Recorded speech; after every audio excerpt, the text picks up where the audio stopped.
Hello അസ്സാമു അലൈക്കും welcome back. ഇന്നത്തെ നമ്മുടെ റെസിപ്പി റവ കേസരിയാണ് കേട്ടോ. നല്ല ടേസ്റ്റി ആയിട്ടുള്ള നല്ല സ്വീറ്റ് ആയിട്ടുള്ളൊരു റെസിപ്പിയാണ് റവ കേസരി. വളരെ എളുപ്പത്തിൽ തന്നെ റവ ഒക്കെ നമുക്ക് എപ്പോഴും വീട്ടിലുണ്ടാകുന്നൊരു കാര്യമല്ലേ. പെട്ടെന്ന് ഉണ്ടാക്കിയെടുക്കാൻ പറ്റുന്നൊരു കാര്യം കൂടിയാണ്. അപ്പോൾ വീഡിയോ എല്ലാവരും സ്കിപ്പ് ചെയ്യാതെ തന്നെ ഒന്ന് കണ്ടു നോക്കണേ. അപ്പോൾ നമുക്ക് വേഗം തന്നെ വീഡിയോയിലേക്ക് പോകാം.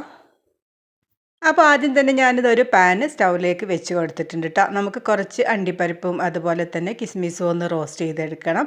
അപ്പോൾ ഞാൻ 3 ടീസ്പൂൺ നെയ്യ് ആദ്യം തന്നെ ചേർത്ത് കൊടുക്കുകയാണ് കേട്ടോ. നിങ്ങൾ ഈ ചേർക്കുന്ന നെയ്യിൻ്റെ അളവൊന്നും ഒരിക്കലും കുറയ്ക്കരുത് കേട്ടോ. കാരണം നമ്മുടെ റവ കേസരിക്ക് കറക്റ്റായിട്ടുള്ളൊരു ടേസ്റ്റ് കിട്ടണം എന്നുണ്ടെങ്കിൽ ഇത്രയും അളവിൽ തന്നെ നെയ്യ് ചേർത്ത് കൊടുക്കണം. വേറെ ഏത് ഓയിൽ ഒഴിച്ച് കൊടുത്താലും അതിൻ്റെ ഒരു ടേസ്റ്റ് കിട്ടില്ല കേട്ടോ. ഇനിയിപ്പോൾ നെയ്യൊന്ന് ചൂടായതിന് ശേഷം ഞാൻ കുറച്ച് അണ്ടിപ്പരിപ്പ് ചേർത്ത് കൊടുക്കുകയാണ്. അപ്പോൾ ഇതിൻ്റെ അളവും കാര്യങ്ങളൊക്കെ നിങ്ങളുടെ ഇഷ്ടത്തിനനുസരിച്ചിട്ട് കൂട്ടും കുറയ്ക്കുകയൊക്കെ ചെയ്യാം കേട്ടോ. കൂടുതൽ ഇഷ്ടമാണെന്നുണ്ടെങ്കിൽ കൂടുതൽ ചേർത്ത് കൊടുത്താലും പ്രശ്നമൊന്നുമില്ല. ഇനിയിപ്പോൾ ഇത് നല്ലൊരു ഗോൾഡൻ കളർ ആവുന്നത് വരെ നെയ്യിലിട്ടിട്ട് നന്നായിട്ടൊന്ന് മൂപ്പിച്ചെടുക്കണം. ഇത് നല്ല പോലെ ഒന്ന് മൂത്ത് വന്നതിന് ശേഷം നമുക്കിത് ഈ നെയ്യിൽ നിന്നൊന്ന് കോരിയെടുക്കാം. ഇനി ഇതേപോലെ തന്നെ നമുക്ക് ഈ ഒരു നെയ്യിലേക്ക് കിസ്മിസും കൂടിയിട്ട് അതും കൂടി നല്ല പോലെ ഒന്ന് റോസ്റ്റ് ചെയ്തെടുക്കണം. അപ്പോൾ ഞാൻ കുറച്ച് കിസ്മിസും കൂടി അതേപോലെ തന്നെ ഇട്ട് കൊടുത്തിട്ട് റോസ്റ്റ് ആക്കിയിട്ട് എടുത്തിട്ടുണ്ട്. ഇനി ഈ ഒരു നെയ്യിലേക്ക് നമുക്ക് ചേർത്ത് കൊടുക്കേണ്ടത് റവയാണ് കേട്ടോ. ഇപ്പോൾ ഞാനിതാ 1 കപ്പ് റവയാണ് കേട്ടോ. 1 കപ്പ് റവ വെച്ചിട്ടാണ് കേസരി ഉണ്ടാക്കുന്നത്. അപ്പോൾ ഞാനിപ്പോൾ എടുത്തിട്ടുള്ളത് വറുക്കാത്ത റവയാണ്. അപ്പോൾ നമുക്ക് നെയ്യിലിട്ടിട്ട് നല്ല പോലെ ഒന്ന് വറുത്തെടുക്കണം കേട്ടോ. വറുത്ത റവ എടുത്താലും പ്രശ്നമൊന്നുമില്ല. അപ്പോൾ ഞാൻ എടുത്തിട്ടുള്ളത് വറുക്കാത്ത റവ ആയതിനെ കൊണ്ട് തന്നെ ഒരു 6-7 മിനിറ്റൊക്കെ ഇതുപോലെ തന്നെ ഒരു മീഡിയം ഫ്ലെയിമിൽ വെച്ചിട്ട് നല്ല പോലെ ഒന്ന് വറുത്തെടുക്കണം കേട്ടോ. വറുത്ത റവയാണ് നിങ്ങളുടെ കയ്യിലുള്ളതെന്ന് വെച്ചാൽ ഒരു 4-5 മിനിറ്റ് കൊണ്ട് തന്നെ ഇത് റെഡിയായി കിട്ടും. അത് മാത്രം ഒന്ന് ശ്രദ്ധിച്ചാൽ മതിയാകും കേട്ടോ. അപ്പോൾ ഞാൻ ഈ ഒരു റവ വറുക്കാൻ തുടങ്ങിയിട്ട് ഒരു 7 മിനിറ്റോളം ആയിട്ടുണ്ട്. ഇപ്പോൾ റവ റെഡിയായി വന്നിട്ടുണ്ട് കേട്ടോ. ഇതിൻ്റെ കളറ് മാറാനായിട്ട് നിങ്ങൾ നിൽക്കരുത്. ഈ ഒരു സമയത്ത് തന്നെ സ്റ്റൗ ഓഫ് ചെയ്യാം. ഓഫ് ചെയ്തതിന് ശേഷം ഇതൊരു പ്ലേറ്റിലേക്ക് മാറ്റി കൊടുക്കണം കേട്ടോ. അത് പ്രത്യേകമായിട്ട് ശ്രദ്ധിക്കുക. അല്ലാണ്ട് ഈ ഒരു സെയിം പാനിൽ തന്നെ വെച്ചിരുന്നാലുണ്ടല്ലോ അത് വീണ്ടും അതിൽ തന്നെ കിടന്നിട്ട് ഒന്നുകൂടി അത് മൂത്ത് പോകും. അപ്പോൾ അതൊന്ന് ശ്രദ്ധിച്ചാൽ മതിയാകും. ഇനി ഞാനിതൊരു വേറെ പ്ലേറ്റിലേക്ക് മാറ്റിയെടുക്കുകയാണ്. ഇനി നമുക്കുണ്ടല്ലോ ഈ ഒരു സെയിം പാൻ തന്നെ ഈ ഒരു സ്റ്റൗവിലേക്ക് വെച്ച് കൊടുത്തിട്ടുണ്ട് ഞാൻ. ഇനി നമുക്ക് റവ വേവിക്കാൻ ആവശ്യമായിട്ടുള്ള വെള്ളം ഒഴിച്ചു കൊടുക്കുന്നുണ്ട്. അപ്പോൾ ഞാൻ 1 കപ്പ് റവയാണല്ലോ എടുത്തിട്ടുള്ളത്. അപ്പോൾ ആ 1 കപ്പ് റവക്ക് 2.25 കപ്പ് വെള്ളമാണ് കേട്ടോ കണക്കായിട്ടുള്ളൊരു അളവ് എന്ന് പറയുന്നത്. അപ്പോൾ അതിൽ കൂടുതൽ നിങ്ങൾ ഒഴിച്ചു കൊടുക്കാനേ നിൽക്കരുത്. ഇതാണ് കൃത്യമായിട്ടുള്ളൊരു അളവ്. അപ്പോൾ 2.25 കപ്പ് വെള്ളം കൂടി ഒഴിച്ചു കൊടുത്തിട്ട് നല്ലപോലെ തിളച്ച് വരുന്നതിന് വേണ്ടിയിട്ടൊന്ന് വെയിറ്റ് ചെയ്യുക കേട്ടോ. അപ്പോൾ ഇതിൽ കൂടുതൽ എടുക്കുകയാണെന്നുണ്ടെങ്കിൽ അതിൽ കൂടുതൽ വെള്ളം നിങ്ങൾ ഒഴിച്ചു കൊടുക്കണേ. ഇനിയിപ്പോൾ വെള്ളം ഏകദേശം ഒന്ന് തിളയ്ക്കാനായിട്ടുണ്ട്. ഈ ഒരു സമയത്ത് ഏലക്കായിൻ്റെ പൗഡർ ഒരു 1/4 ടീസ്പൂണോളം ചേർത്ത് കൊടുക്കുന്നുണ്ട്.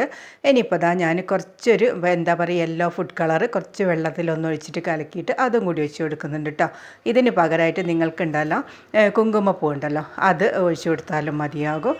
ഈ ഒരു ഫുഡ് കളർ ചേർക്കണമെന്ന് ഒരു നിർബന്ധവും ഇല്ല കേട്ടോ. ജസ്റ്റ് ഒരു കളറിന് വേണ്ടി മാത്രമാണ് ഞാനിത് ചേർത്ത് കൊടുത്തിട്ടുള്ളത്.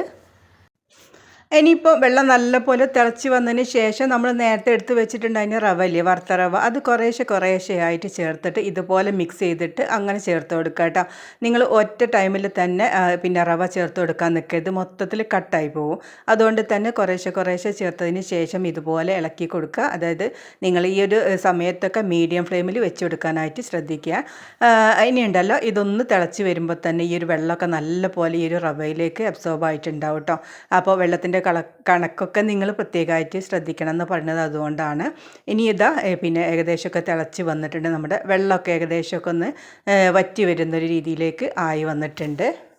അപ്പോൾ ഇതിലെ വെള്ളം മുഴുവനായിട്ടും വറ്റി വന്നത് നിങ്ങൾക്ക് കാണുന്നുണ്ടാവും. ഇപ്പോൾ കണ്ടോ കറക്റ്റായിട്ടുള്ളൊരു അളവായിട്ട് തന്നെ വന്നിട്ടുണ്ട്.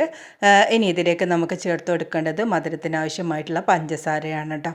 അപ്പോൾ അതും കൂടി ഒരു സമയത്ത് ചേർത്ത് കൊടുക്കാം.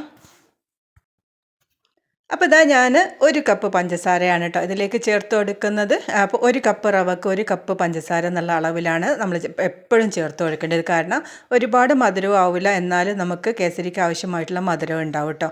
ഇനി ഉണ്ടല്ലോ നമ്മൾ 1 കപ്പ് പഞ്ചസാര മുഴുവനായിട്ടും ഒറ്റ ടൈമിൽ ഇട്ട് കൊടുക്കരുത്. പകുതിയായിട്ട് ഇതുപോലെ തന്നെ മീഡിയം ഫ്ലെയിമിൽ വെച്ചിട്ട് ഇട്ടെടുക്കാനായിട്ട് ശ്രദ്ധിക്കുക കേട്ടോ. പഞ്ചസാര നമ്മൾ ഇതിലേക്ക് ചേർത്ത് കൊടുക്കുന്ന സമയത്തുണ്ടല്ലോ നമ്മുടെ ഈ ഒരു മാവ് ഒന്നുകൂടി ഒന്ന് ലൂസായിട്ട് വരും. അപ്പം പിന്നെ മാവ് ലൂസായതിന് ശേഷം കുറച്ച് സമയം കൂടി നമ്മൾ ഇതുപോലെ ഒന്ന് ഇളക്കി കൊടുക്കുന്ന സമയത്ത് ഇതൊന്നുകൂടി ഒന്ന് ടൈറ്റായിട്ട് വരും. അപ്പോൾ ഞാൻ പകുതി ആദ്യം ഇട്ട് കൊടുത്തിട്ടുണ്ടായിന്. ഇനി ബാക്കിയും അതേപോലെ ഇട്ട് കൊടുത്തിട്ട് നല്ല പോലെ ഒന്ന് മിക്സ് ആക്കി എടുക്കുന്നുണ്ട്. അപ്പം ഞാൻ നേരത്തെ പറഞ്ഞതുപോലെ ഈ ഒരു യെല്ലോ കളർ നിങ്ങൾക്ക് വേണ്ടാന്നുണ്ടെങ്കിൽ ഒഴിവാക്കാം കേട്ടോ. അത് നമ്മൾ വീട്ടിലെ ആവശ്യത്തിന് ഉണ്ടാക്കുകയാണെന്നുണ്ടെങ്കിൽ യെല്ലോ കളറിൻ്റെ ആവശ്യമൊന്നും വരുന്നില്ല. അപ്പോൾ ഈ ഒരു സമയത്തൊക്കെ നിങ്ങൾ കൈയെടുക്കാതെ ഇളക്കിക്കൊണ്ടേ ഇരിക്കണം കേട്ടോ. അടിയിൽ പിടിക്കാനൊക്കെ ഉള്ള ചാൻസ് ഉണ്ട്. അതുകൊണ്ട് തന്നെ നല്ല പോലെ ഇളക്കി തന്നെ നിൽക്കണം. ഇപ്പോൾ ഇതാ ഇതിൽ നമ്മൾ ചേർത്തിട്ടുള്ള പഞ്ചസാരയൊക്കെ നല്ല പോലെ ഇതിലേക്ക് ഈ ഒരു റവയിലേക്ക് അബ്സോർബായി വന്നിട്ടുണ്ട്. ഇനി ഇതിലേക്ക് നമുക്ക് അവസാനമായിട്ട് ചേർത്ത് കൊടുക്കേണ്ടത് കുറച്ച് നെയ്യ് കൂടിയാണ് കേട്ടോ. ആദ്യം നമ്മളൊരു 3 ടേബിൾ സ്പൂൺ നെയ്യ് ചേർത്തിട്ടുണ്ടായിന്. ഇനി അതേപോലെ തന്നെ ഒരു 3 ടേബിൾ സ്പൂണും കൂടി ഇതിലേക്ക് ചേർത്ത് കൊടുക്കുന്നുണ്ട്. ഞാൻ പിന്നെ ആദ്യം തന്നെ പറഞ്ഞതുപോലെ തന്നെ നെയ്യിൻ്റെ ടേസ്റ്റും പഞ്ചസാരൻ്റെ ടേസ്റ്റൊക്കെയാണ് ഇതിൽ മെയിനായിട്ട് ഉണ്ടാവുക. അതുകൊണ്ട് തന്നെ നിങ്ങൾ ഈ ഒരു ഇതിന് പകരമായിട്ട് വേറെ ഏത് ഓയിൽ പിന്നെ ഉപയോഗിക്കാനായിട്ട് നിൽക്കരുത്, നെയ്യ് തന്നെ എടുക്കുക. ഇനിയിപ്പോൾ അതാ നല്ല പോലെ ഈ ഒരു നെയ്യ് എല്ലാ ഭാഗത്തേക്കൊന്നും ആക്കുന്ന രീതിയിലൊന്ന് മിക്സ് ആക്കി എടുക്കുന്നുണ്ട്.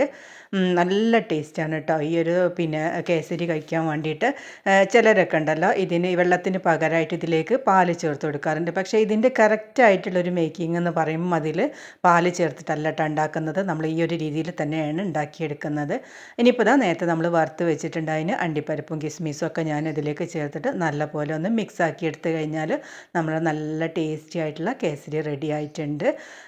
ഇനിയിപ്പോൾ ഇതാ ഇതൊന്ന് മിക്സ് ആക്കേണ്ട ആവശ്യമുള്ളൂ കേട്ടോ. നമ്മുടെ കേസരിയൊക്കെ നല്ല പോലെ വെന്ത് വന്നിട്ടുണ്ട്. ഇനി നമുക്ക് സ്റ്റൗ ഓഫ് ചെയ്യാം.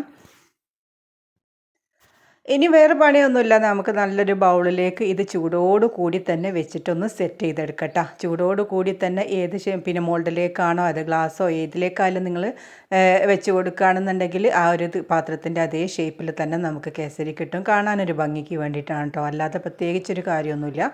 അപ്പോൾ ഇതാ ഞാൻ ഈ ഒരു ബൗളിലേക്കാണ് കേട്ടോ ആക്കി കൊടുത്തിട്ടുള്ളത്. നല്ല പ്രസ്സാക്കിയിട്ട് ഇതേപോലെ ഒന്ന് ബൗളിലേക്ക് വെച്ച് കൊടുക്കുകയാണെന്നുണ്ടെങ്കിൽ അതിൻ്റെ ഒരു ഷേപ്പിൽ കിട്ടുന്നേ ഉള്ളൂ.